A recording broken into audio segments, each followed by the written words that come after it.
Hello, আসসালামু আলাইকুম। কীটনাশক ও কৃষি কথা চ্যানেলের পক্ষ থেকে আপনাদের সকলকে জানাই শুভেচ্ছা ও অভিনন্দন।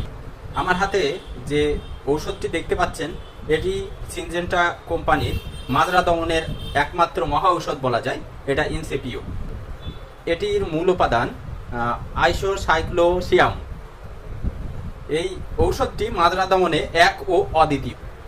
যে সমস্ত চাষি ভাইয়েরা রয়েছেন, যারা ধান চাষ করে থাকেন, সেই ক্ষেত্রে আপনারা বোরো, ইরি, আমন সমস্ত ধানের ক্ষেত্রেই মাজরা পোকা দমনের জন্য আপনারা এটি ব্যবহার করতে পারেন। নিশ্চয়ই খুব ভালো ফল পাবেন। এর উপরে আসলে কোনো সিনজেন্টা কোম্পানি যে বিষটা তৈরি করেছে, এর উপরে বাংলাদেশে আর কোনো কোম্পানির ঔষধ নাই। ঠিক আছে, আপনারা ব্যবহার করে বুঝতে পারবেন। আমার এই ভিডিওটি ভালো লাগলে অবশ্যই চ্যানেলটি সাবস্ক্রাইব করবেন এবং পাশে থাকা বেল বাটনটি চেপে আমার সাথে থাকবেন। নতুন নতুন কৃষি সম্পর্কিত বিভিন্ন